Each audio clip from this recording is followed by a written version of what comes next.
everybody, it's your main man, Anthony Brogdon on the 1 and 2s, and I got a lady on the channel today.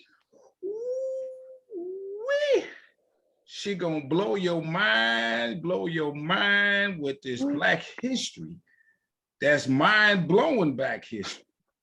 Let me tell you, I'm Anthony Brogdon, and I am a fortunate guy to, first of all, I'll be honest with you, I didn't know this was going to be my, what I was going to do in life. Now, I got a couple documentaries out. I got a book out, and I'm going to tell you a little bit about that. But somehow this kind of came about doing this Strong Inspirations. And now we over 400 strong. And I got videos from around the world. And this lady is gonna blow your mind, like I said just a second ago. She been doing this, talking about it, teaching about it for a few years. We ain't going into how many, but she's an expert. She know what she talking about. I'm so excited she come on the channel. Man, oh man, it's Chavez. We jamming here, Strong Inspirations. So do this, my friends. Hit the subscribe button. I know you watching me, and I don't know what the hesitation is, because you like what I'm doing. I get comments. Let me tell you, I called the lady out in California the other day, and she at this museum. You know, I didn't know who was going to answer the phone. And I said to her, you know, hey, I want to have y'all on the show, talk about me. She said, hold on, you ain't got to go no further. I've been watching you already. I'm meaning to call you to come on. So, hey, viewers, if you got a story, hit me up. Go to my website, and all that information is there. And hit me up. Let's email about it, and let's make it happen, because I want people to hear them from all around the world and all types of Black history stories. Like, did you see the one I did with the guy out of Hawaii? I ain't never been to Hawaii. I gotta go. My man got beautiful backdrop. I think he's rubbing it in, but nonetheless, he got beauty, and he's with the NAACP branch in Hawaii, and there are Black folks in Hawaii that have made a difference in that state. And I didn't know. People say ain't no Black people in Hawaii. Wrong. Watch that video. Did you see the one I did out of New Mexico? I got 2 of them on the channel. And what happened was, when them slaves walked all the way to New Mexico and all the way wherever they went, when they got to New Mexico, they gave them land called homestead. And they got the land, big acres now, it didn't have no water. So you got to figure out a way to drill to get the water and stuff like that. It's dry spot of America. And several of them really took advantage of that and owned a lot of land. And she talks about that. Did you see the one I did? It's near where my guest is. I don't know. She's in Texas somewhere, and she's a Black Seminole Indian. She explains how her family is related and Indian and all that. They're a little more Indian than other people. And true, she had good hair, if you want to say that. She had that Indian hair that was, I believe, hers. But she said she knew what she was talking about. And she put it, look for her video. I got 2 more that are really on my heart. I did an interview with a lady out of Laurel, Mississippi. This sister here is like an Ida B. Wells type, Black revolutionary, so on and so forth. And she sets up them protests. She did one walking down the main street, Black people in the middle walking, and the white folks was up in the trees and on the roof. And this wasn't a long time ago. And it went well. Some of them white folks changed their attitude because of that march. As a matter of fact, let me tell you something, my friends. I don't mind telling you this. She made me cry. Sometimes it just gets so emotional that I can't help it. And I know if y'all watch that one, it's gonna blow your mind. And I got one more for you. Did you see the one I did with the guy? He was 13 years old. He was enthralled with them freedom riders. They come through his town in Mississippi. When he got down to the Greyhound bus station, they were already gone. All the ruckus had already happened, but there was one of them state troopers still standing around, saw the young man, grabbed him, and they put him in prison for 5 days at the age of 13 with 2 guys who were murderers. Got to tell you no more about that story, but it's very ugly. And my man is standing today and said, well, after they beat him out so bad, he became like, well, what the heck? I'm going to keep going. I'm going to keep fighting. Watch that video. How about this one? I got the video with the lady who they killed her great uncle and aunt in Elaine, Arkansas. Have you ever heard of the Elaine massacre? Man, them sharecroppers was tired of getting taken advantage of. They wanted to like form their, little union or something. Say, we got to make this a little more even. The man got so mad, he killed like 200-300 of them, just shooting them. Because they wanted to, they tired of getting taken advantage of. Watch that video. I got them from all over, and you're going to really like this video. This lady, oh my God. Yeah, she gonna blow your mind. So check me out, as all them videos, just go down the list and pick one and see which one that you don't know anything about. Now, I'm so serious that I'm a filmmaker. This is where it all kind of began for me. And it's called Business in the Black, the rise of Black business in America. See, because I like talking about business and from a historical perspective. And one of the things I did not know was that there were slaves who owned businesses and used the money to buy their freedom. Well, I list 20 or 23 of them in my documentary. Tell you what they did, how rich they became, so on and so forth. And it's more information than that. But get you a copy of this. It's called Business, not a copy. It's streaming on Amazon. That's what it is. Ain't nobody got a DVD player. This is the last DVD that there is. Get you a copy, streaming on Amazon. Check me out, my friends. I'm so thorough, I wrote a book on it. Get you a copy of this book. It is good.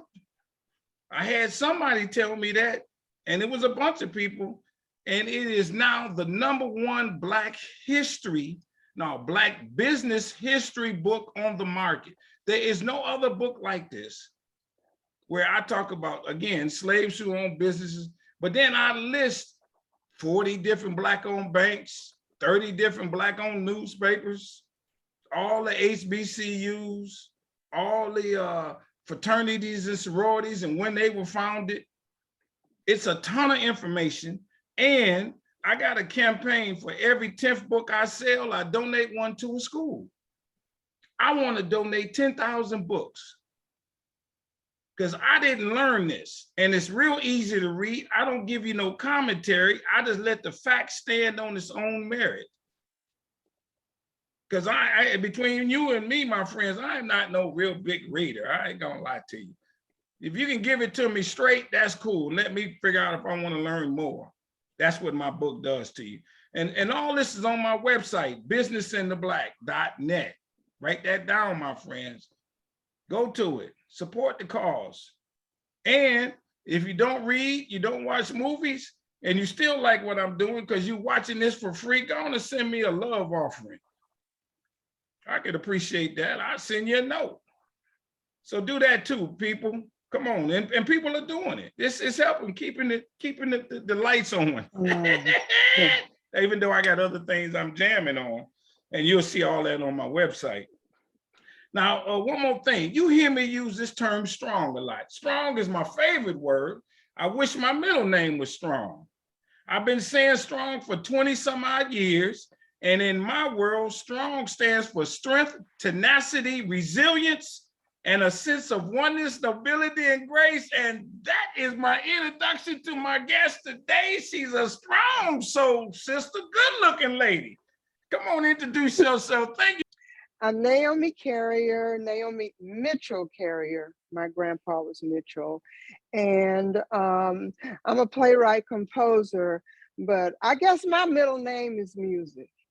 I got my first piano lesson given to me from my mother on my grandpa's piano, which is in one room of a museum that I have created called Mitchell Museum. And the piano was in my grandpa's church that he built in 1913 in Sweet Home, Texas. He bought some property. I have the deed to show that he did, and he built this church. But let me take you back a spell to his mother. Okay, hold on. I don't mean no disrespect, but I got to talk about you just a tad. I like my guests, the people to know who my guests are. And so where were you born and raised? I was born in Harlingen, Texas, which is about 20 miles from the Rio Grande River in Texas, in Cameron County, 20 miles north of Brownsville. My grandparents lived in San Benito in the El Jardín community. This is totally Mexican. So this is my first culture. My mother's parents were from there. My father is from Lavaca County. That's in South Central Texas. Hallettsville. We still own 300 acres of our grandparents' land, and I inherited 40 acres on which was my grandparents' home that I made into a museum. Let me ask you this: where you grew up, what kind of town is it? Good looking place, small, rural, black people? Well, people? Of course, the valley, San Benito, was Mexican, and Lavaca County, Hallettsville, that's German, Czechoslovakian, Polish. And then I grew up most of my years from the age of 5 in Wichita Falls, North Central Texas. Are there black people there besides yourself and your family?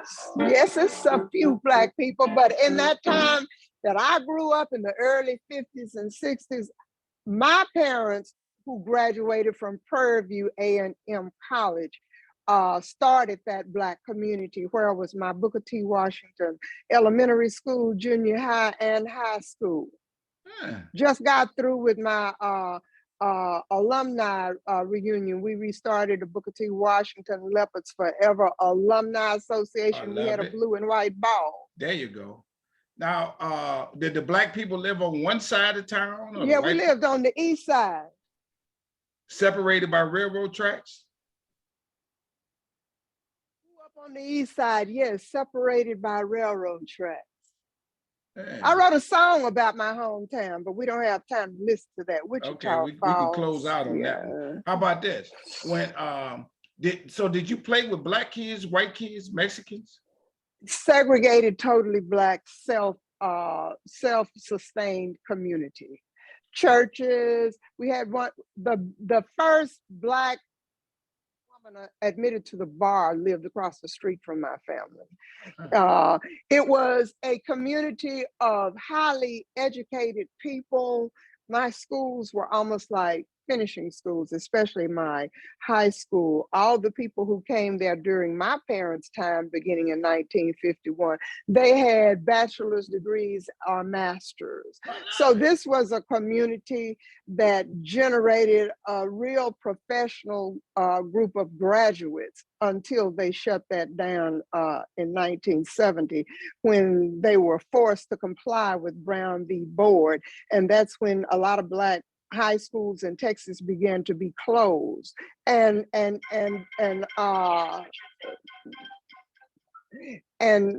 made to integrate via a system of one-way busing. Take those black children and bus them into other communities. Yeah. So I grew up in a family of 8 kids. You know, would you like to know which number I was? People always want to know that. I was number 1. I was fortunate enough to be number 1. The oldest. Didn't ask to be number 1, but I was. And so I graduated from an all-black high school in a class of about 115. Let me ask you this. Could you go on the white side of town? Yeah, we could go down there. We went down there every weekend to buy Motown records. Got my Motown book right here. Oh, I love it. I love it. That's what I use to bought this for my kids. I do performing and visual arts after school, teach music, art, theater, and dance. Always have. When you were growing up, were there any racial strife between the races?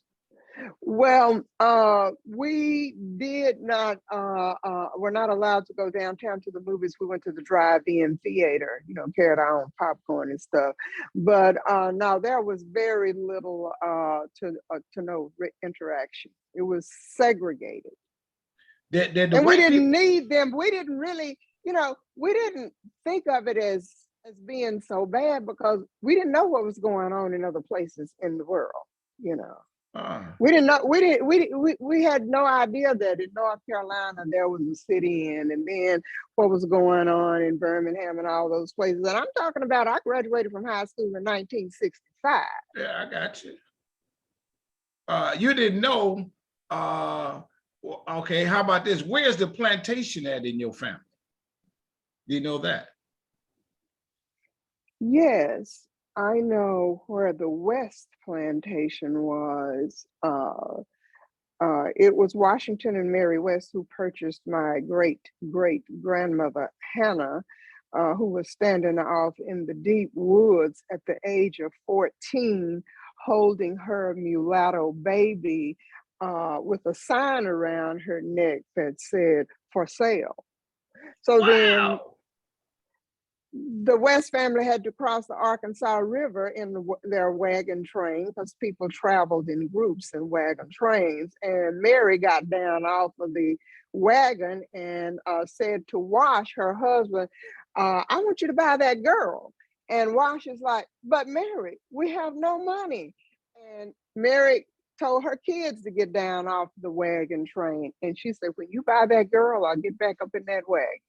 And that is how my great-great-grandmother came to Texas in 1854 to a place that Mary named Sweet Home. Wow. How do you know that? I know that because there is a letter in the West Archives that so states that story. And then Wow. the story is in a book, I have it over there, Yeah. The West of Texas. The West family became very rich cattlemen in Lavaca County. They were among the richest of cattlemen. Live Oak County, in Live Oak County, which was almost totally owned by George Washington West. He owned what we call in rich is like 400,000 acres of land and 200,000 head of cattle. That's what we call rich. Oh, What no we call question. in rich is you gonna move the railroad. You know, you gonna bring the railroad your way because you got to Right. get these cattle out of here. But that's how he got rich.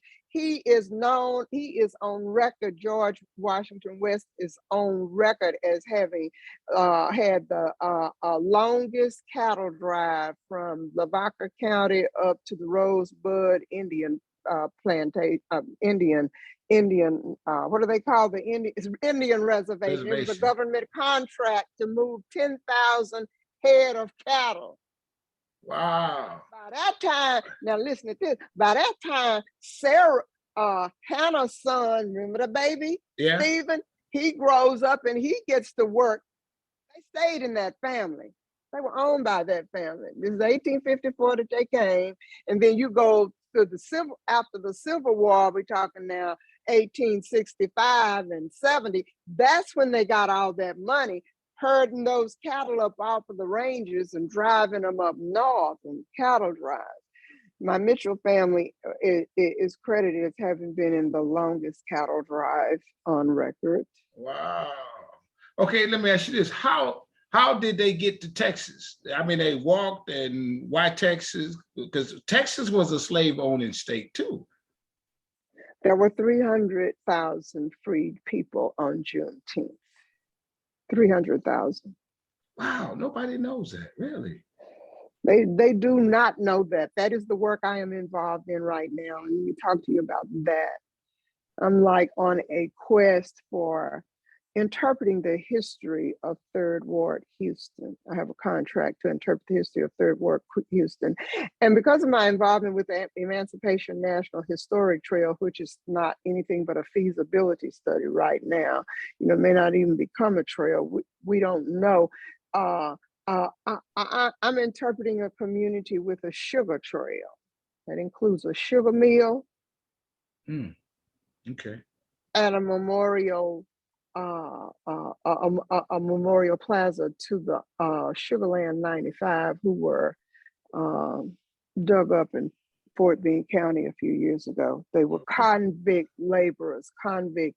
When the Civil War was over, Texas was broke. Okay, but they got 300,000 Black people here, and all these farms and sugar. Their money is in cotton and sugar. That's why so the cotton is in railroad. Texas. You grow cotton in Texas. Cotton is king in Texas. Oh. Cotton is king in Texas. Cotton financed the Confederacy.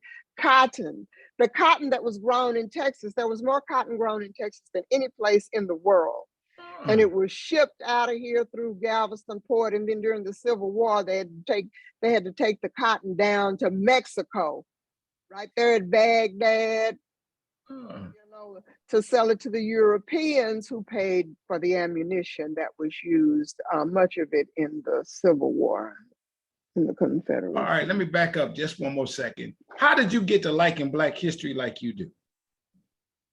I made a D in my American history course at the University of North Texas. I had never made a D. I was an honor student. But I made a D in both of my American history classes. It's a two semester course, American history. Well, in the first course that began in 1492 and went up to the Civil War, to 1869. We never made it to the Civil War. We didn't get that far in the book. But I was interested in the Civil War. And so in the second semester of the course, well, the Civil War is over. That course began with Reconstruction. I just got through writing a book on Reconstruction too. So I'm like, I ask questions. I want to know about the Civil War. My professors did not like me asking those questions and showed me their appreciation with a D. I said, okay, cool. I got what? Probably a couple of hundred books on the Civil War. I still don't know everything about it, but that and my father, who stopped us up and down the road, that 600-mile trip from Wichita Falls to San Benito, all the historical markers, he'd stop and we'd read those. Stop me off. He stopped me at the Sam. But by the time I was about maybe 12 or 14, he stopped us at the Sam Houston Memorial Museum in Huntsville. Largest penitentiary complex, has its university and everything there.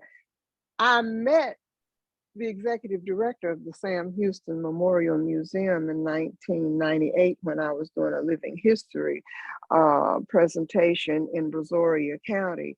And because of that, I got a chance to, this is my book, Go Down, Oh Hannah.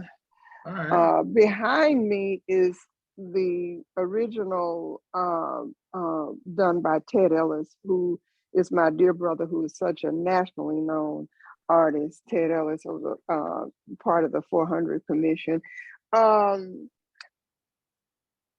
That's what people know me about, my interpretations of Black slave history in Texas. I will always want to do it. And then because of I Am Annie Mae, I met Ruth Weingarten in 1984 at an ethnic women's conference at a university. She read excerpts from her book, talked about how she had interviewed, this is a Jewish woman who interviewed a Black woman for her dissertation. And she actually made 8 cassette tapes of her. Well, the next morning after Ruth read her book, she says at the breakfast table, we weren't even planning to spend all night, but God said, y'all spend the night. And Ruth said, I sure wish somebody would take my book and make it into a musical. I'm like, pick me. I Really? can do that. All right, let me go back here a little bit to make sure I'm clear. Wes is the white guy who owned all the property. Yes, yes. He started out in the South and went to Texas. Where did he come from?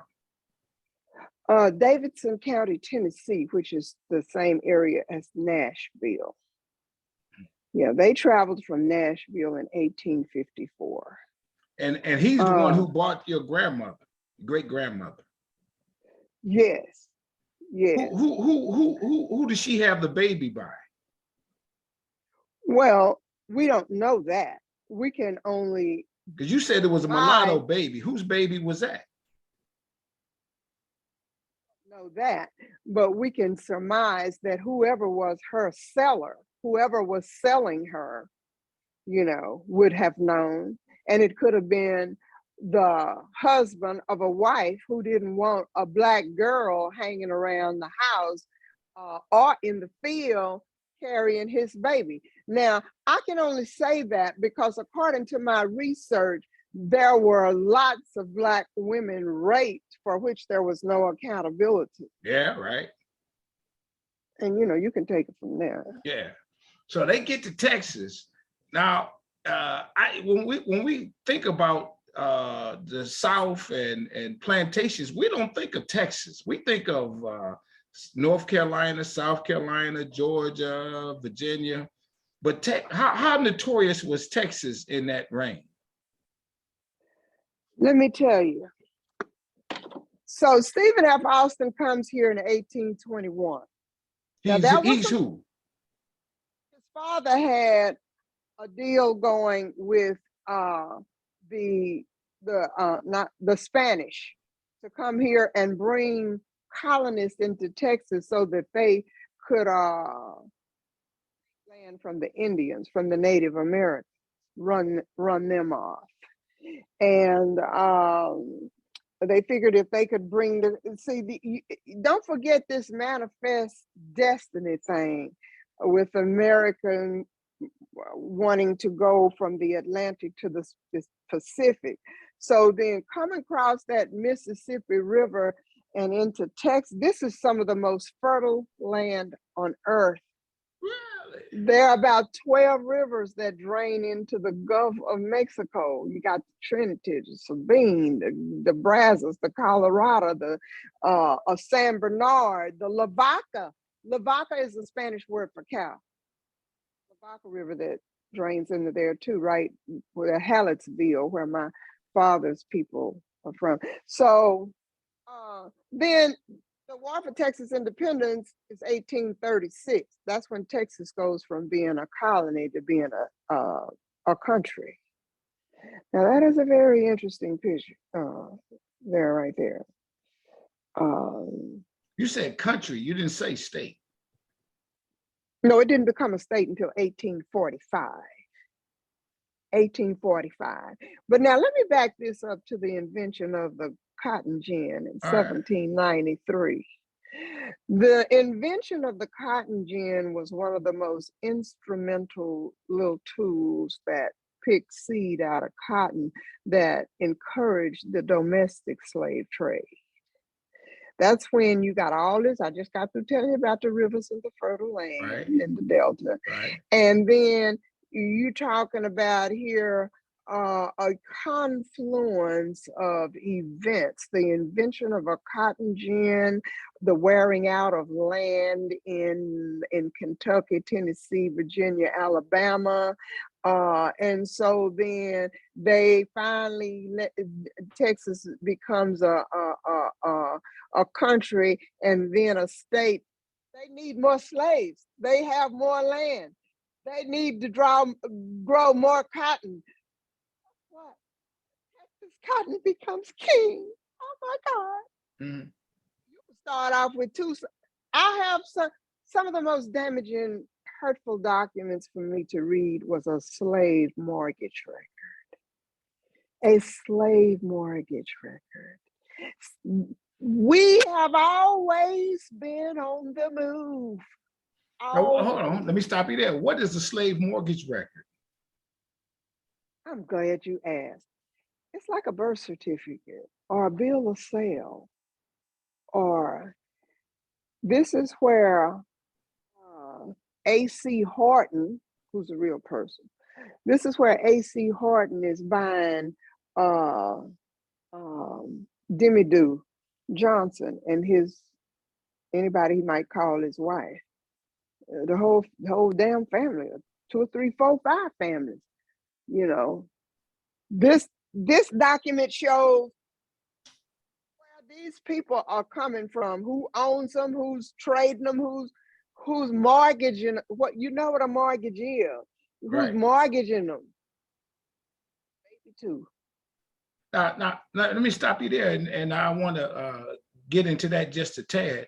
What that means is I buy you, I don't have enough money, so the bank loans me the money on you as the asset. Somebody Like loaned it to you. Yeah, your property. You've been commodified. Right. Yes, your property. Now let me this is one of my favorite facts because it's not good. In 1861,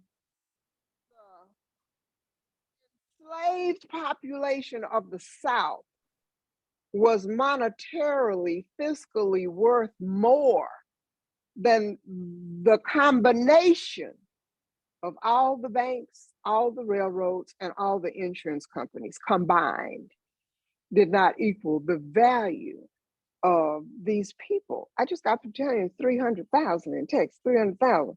You know, and at Juneteenth, just stay put, just stay, yeah, y'all. The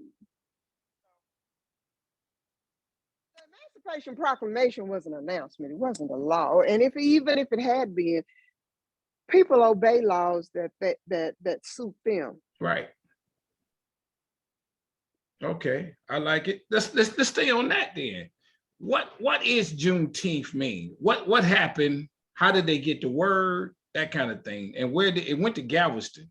What does that do with where you are and all that kind of stuff?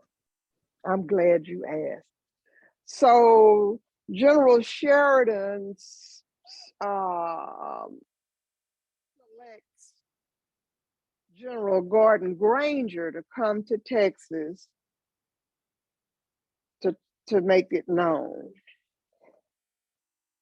When he arrives is June 19th, 1865, and with him are, according to one account, 18,000 troops. Just how many of those troops are United States colored troops, or people who may have mustered out of the Union soldiers? This Union taking over. We're not quite putting the pin on that, but they arrived at Galveston, and so they arrived, and Gordon Granger landed at Pier 21 at the Osterman building. He made the announcement. He didn't read the whole Emancipation Proclamation. He read something called General Order Number 3. But it essentially meant you free, but keep your black ass where you are. Don't you move, nigga. Really? Yeah, that's how I want you to interpret it, because he sided with the Confederates. And by September, he was gone. All right, hold on. Let me stop you there. We're gonna stay on that. Why Galveston?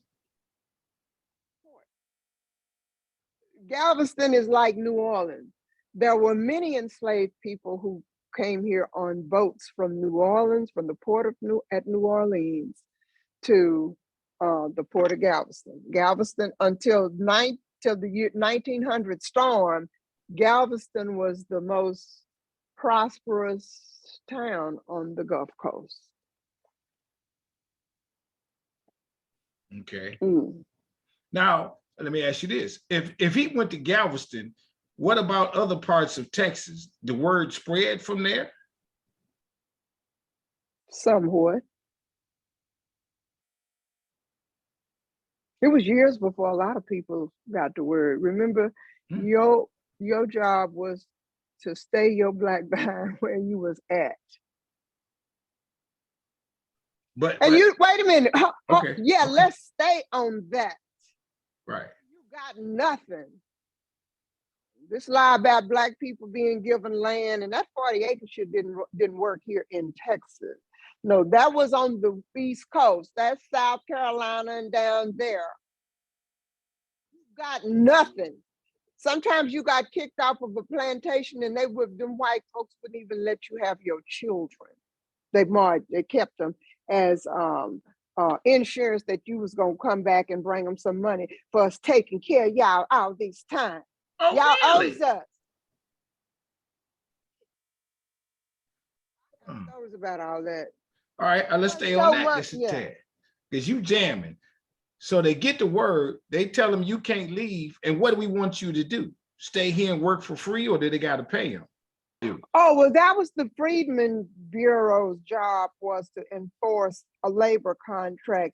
But they would tell them different things. Now, we'll pay y'all what we can, but we ain't got much. Tell you exactly what happened. Slavery was reinstituted per two uh, ways: sharecropping, convict leasing. Sharecropping and convict leasing. The difference, well, it involves all the same people. They're doing all the same work, and it's still slavery. But you didn't have nothing, which they was going to make sure you didn't, because they ain't had nothing neither. Well, we'll let y'all stay. For part of they want you now to go raise a crop for them to have, and they'll decide what bit of the proceeds are they gonna run your black ass off, and you don't get shit. Right. Out. So that's how that went down. And if you was walking and you was ordered not to be communicating, hanging around, vandalizing, letting yourself be seen, going look for a job, then they could pick you up for vagrancy. And then you come under the convict leasing. See, in that 13th Amendment, now, Juneteenth, like I say, that's an announcement too, that we gave a nickname. Whether it's Juneteenth, the Emancipation Proclamation, or any of that, 13th Amendment that was supposed to matter, that was ratified in December. Now, wait a minute. It's supposed to be free since Juneteenth, right? Yeah. He'll right. He'll go another half a year, and you still on that same farm because you ain't got nothing. You got no family. You have family. Take them with you. You got no tools, no place to stay. You got nothing, and you can get picked up for walking to look for someplace else, and thrown in the prison farm then. Cause see, when the landowners went broke, they lost the war where they claimed they won it. You know about people who don't lose, they claim they won anyway. So that then it's a clause in that 13th Amendment that says you can be free unless you get convicted of a crime. Well, what you gonna convict me for, boss? I'll convict your black ass for looking for a job, nigga. So. Yeah. All right, let's go up the line just a little bit. So do you celebrate Juneteenth? I celebrate everything. Yeah, of course. Yeah, I did bus tours,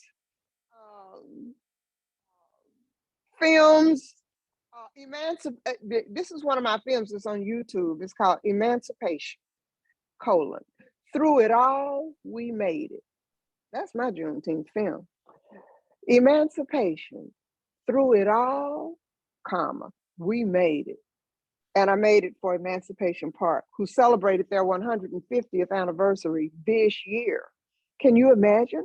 Black people buying up 10 acres of land just to have a place to celebrate Juneteenth.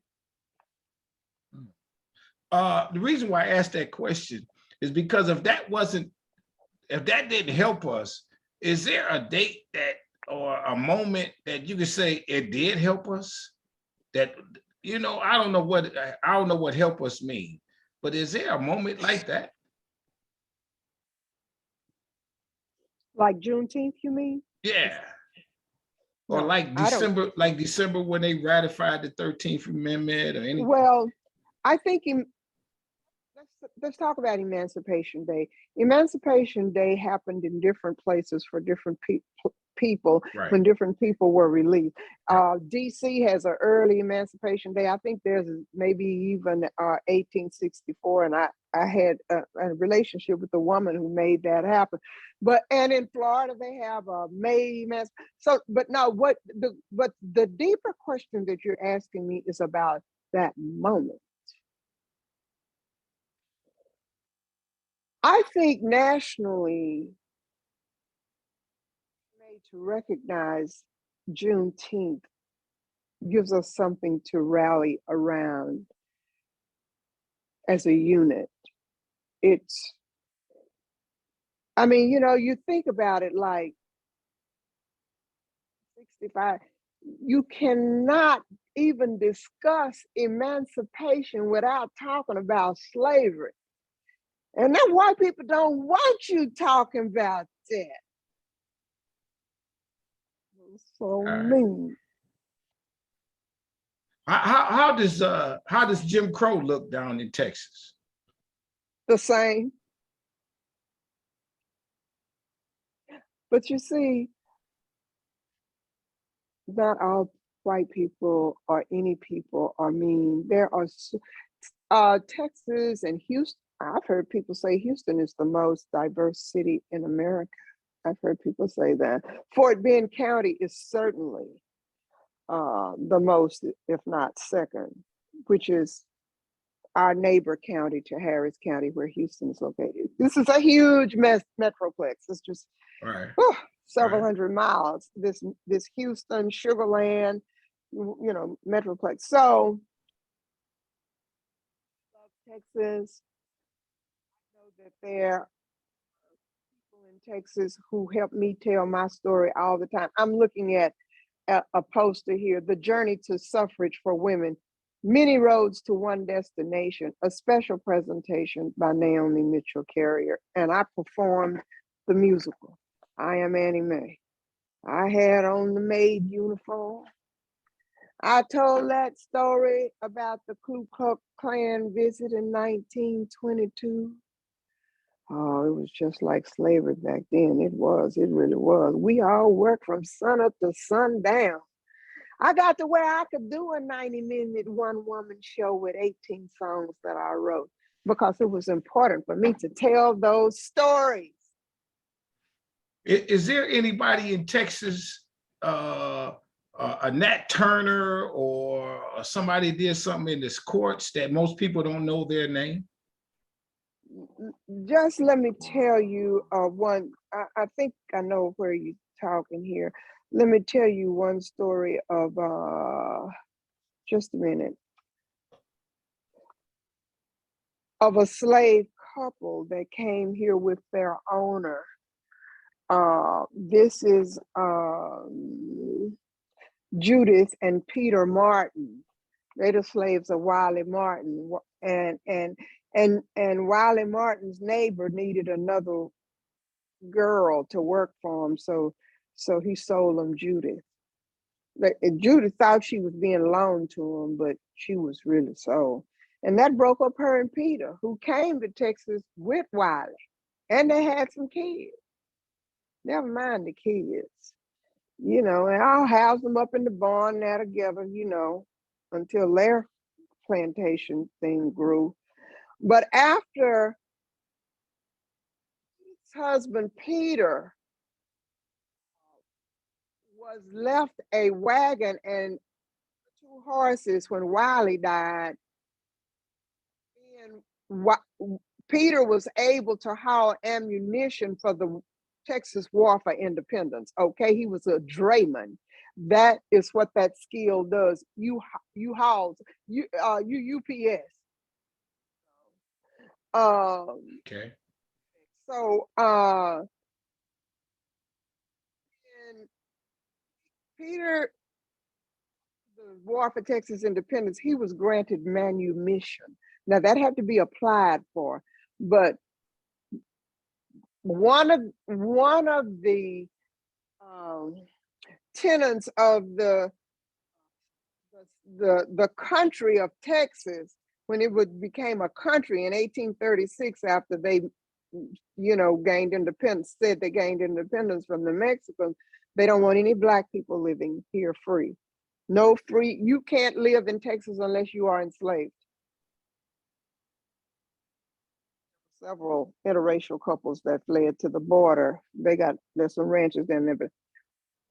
But Peter, because of his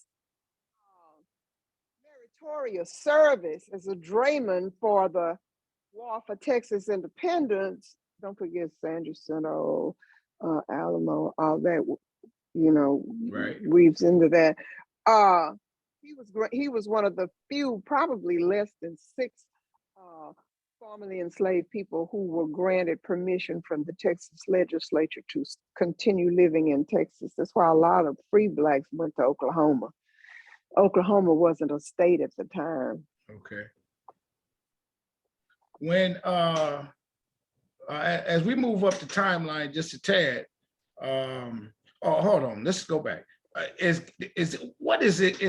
there a historical marker that says this is where Juneteenth happened in Galveston? Yeah. If we would come to Galveston, Yes. will we see something that Yes. everybody goes to for Juneteenth, the celebrations or whatever?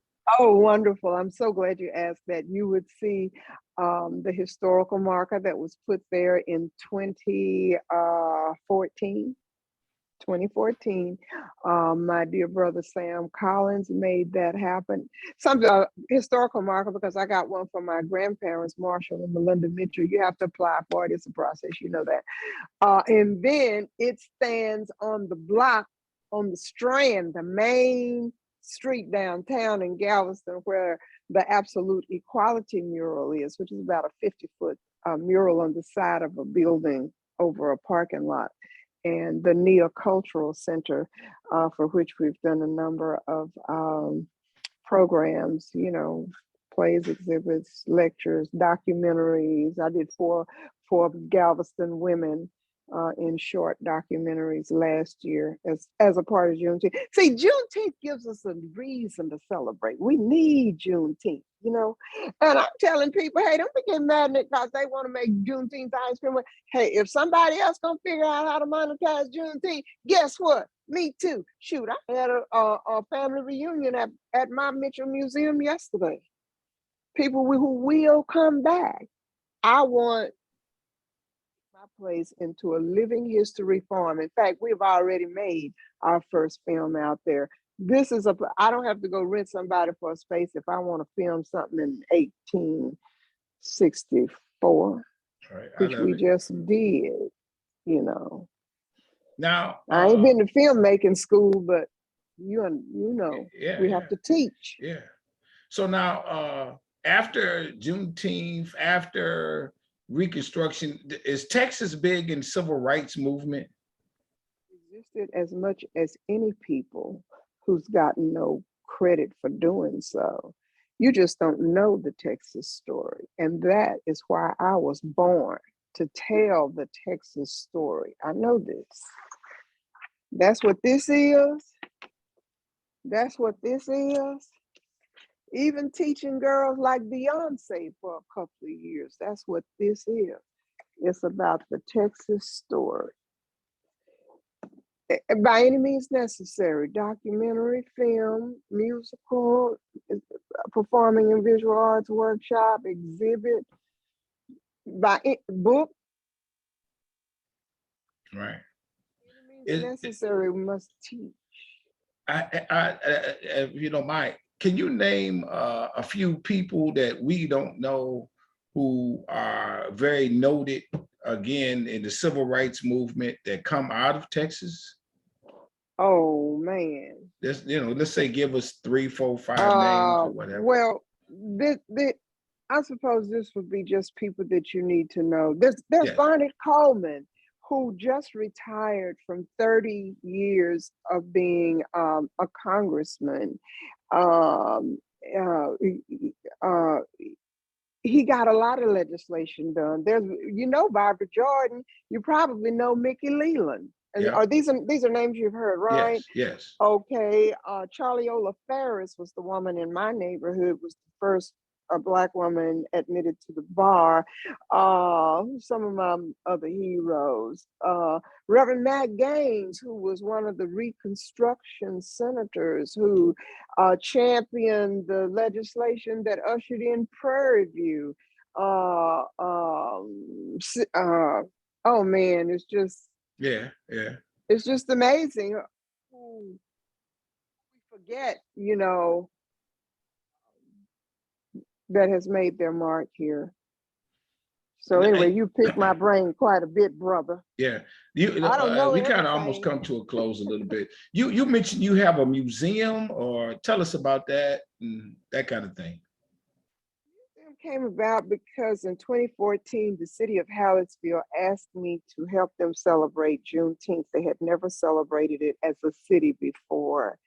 And the reason they asked me was because I have a cousin who lived in the area, and she told them about me. And she said, "Oh, my cousin has published a book and blah, blah, blah." And the lady called within 2 weeks of Juneteenth. I said, "Ma'am, I don't mind coming to talk about my book, but I really want to talk about my Mitchell family, because I think my grandparents are heroic, and I know good doggone well they are why I have become. It was my grandpa's piano where I had my first lesson when I was 3 years old. Right. My grandmother finished college from Prairie View in 1911, the year Hannah died. I mean, this is stuff I grew up knowing. As I happen to have had at the time several artifacts that have been given me by my aunt, including a quilt fabric of my great-great-grandmother, for whom I have no pictures. I have pictures of Hannah that was in the West Archive because they were so rich, but I had nothing from my great-great-grandmother that had been given me. And then I had my grandmother's diploma, which is this big, from Prairie View in 1911. I did a women's presentation there once, and all the women students, they were like, "Oh, you mean they had certificates that big back then?" I said, "Yeah, they made them big back then because it really mattered." So I will exhibit these items. Juneteenth, I had a bunch. I had a car full of items, and I was driving a van. And so after that, my cousin, who had suggested me do the Juneteenth, she said, "Let's ride out to the house." Well, the weeds were up to the windshield, and the cows was all over the doggone place. I'm like, and my uncle, this is 2014. My uncle, the last person who lived in that house, died in 2006. Okay. This is 8 years later. And that house is looking bad. Man, that house has been painted yellow. It has a new roof on it. It's trimmed in green. We was out there jamming yesterday to Maze and Frankie Beverly. We had the first family reunion in that house probably maybe since about 4, something like that. Yeah. Anyway, at the time about 90, she gave me the quilt fabric. She gave me that diploma. I asked her to give me her 40 acres in that house. I'd already asked her for all the papers in the house, save the pictures and stuff. Right. I'm like, this time, I want your property. I said, "Can I have your property?" And she said, yes, you can have it because you're the only person who's going to do what I want done. Now, she didn't get to see what I had done with it, but she saw the historical marker that is erected out on Highway FM 155 about Marshall and Melinda Mitchell. And when I saw her face when she looked out the window at that, I forgave everybody who didn't bring her to see the museum. Wow. 95. So this has become your calling. Yes, it's my calling. It's my calling. It was so beautiful to see my cousins come back to the house yesterday. I'm sure. You know, and my two sons and my two brothers. You know, I've been so blessed to have them. So y'all got to do more work on the house? Is the house sustainable now? Done. Well, no, well, you know, I mean, it's always something, yeah. One house, it's 8 rooms in that house. Because remember, it was the church that my grandpa tore down later, and after he built it in 1913, put the wood on the wagons. How many wagon loads did they pull by the horses over the Vaca River to build a house? So, you know, it's just an 80-year-old house. You got to, have you named it? It's Mitchell Museum. Mm-hmm. Yeah, it's Mitchell Museum. And this is in what city again?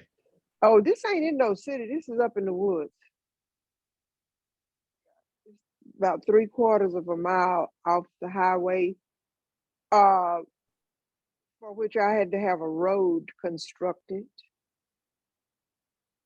But luckily, the house sits in between dirt road, which is a county road, and then the highway on the other side. So you have a front and you have a back.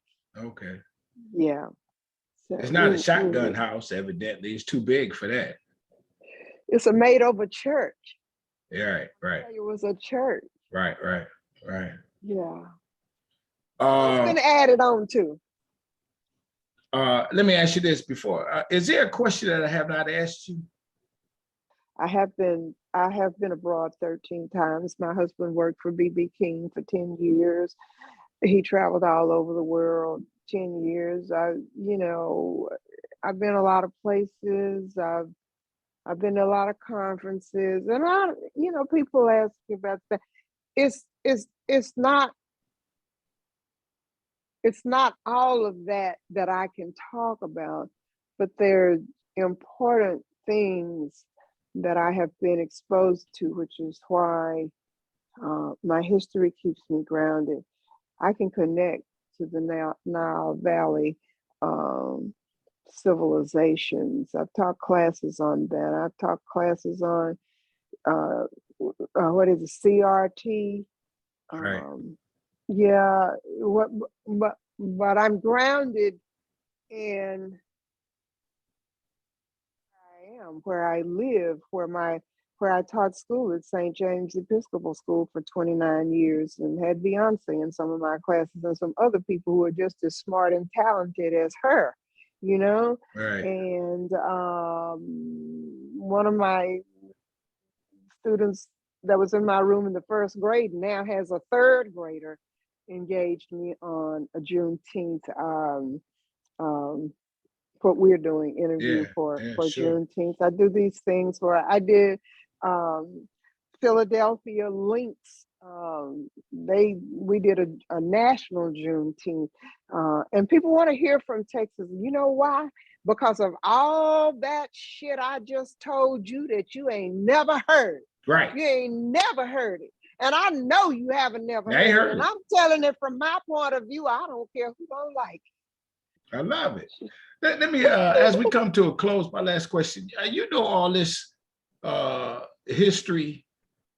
Are you immune to the devastation or do you take what you know and you look at the bright side of it all, or both? I have been empowered to look at the bright side because I've been through the fire and I've been through the flood. Oh my God. And it's my job, purpose, to tell it. Success is when preparation meets opportunity. If you have an opportunity and you're prepared, such as was presented to me by Ruth Weingarten when she asked me to do I Am Annie Mae, or when you have, this is the picture from the premiere in Austin in 1987, or if you have an opportunity to take an old house, you know, with a piano that doesn't play anymore, and hang some of those international posters that your husband brought back from Paris or Tel Aviv in his suitcase, and make it into a museum and teach people and just share with people what you know. Then you don't have to do anything else. Right. I got one more. You proud of yourself, ain't you? I can't grab a hold of that. I was taught not to, because I think my parents knew how gifted I was. They made me very humble, and I can only praise God for, Wow. you know, I just cannot. Yeah, I got you. How about this? I got one more. Everybody, y'all feel it. Y'all feel it like I feel it. Y'all feel it like she feel it. If you don't mind, I say everybody hit the subscribe button. Those strong inspirations. I'm gonna keep giving it to you. I'm gonna keep giving it to you. Hit the like button, because there is no love button on this, but like this one. Hit the notifications bell. Tell somebody about strong inspirations. Please don't keep it to yourself. That ain't right. And to you, my sister, and I'm gonna give you the last word. I want you to stay strong, stay safe, stay on your grind. I love what you're doing. I'm blessed that I have met you in this way, and I want to meet you in person. I don't know how I met you. I sent a message, and there it was. Godspeed. Close us out with a song, a prayer, or however you want to. I can do that. I can do that. I was so busy learning and listening to music, I'm not good at remembering the lyrics that I write. I wrote this song for my students when we were closing our school, and I wanted them to always remember their names, but I have reframed it for several other events. The flowers that bloom in my garden are from seed that grow into autumn. Looking up to the sky, saying hi to the moon. You are one of my flowers. Say your name.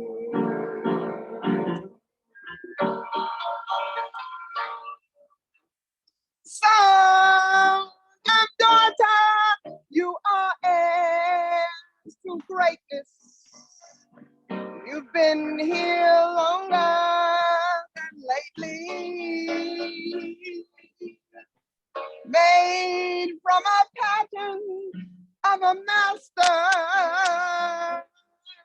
You are one of a kind, that comes into. I love it. Everybody You. got nothing else to say. Thank you. Bye-bye. We You're out. welcome. Thank you.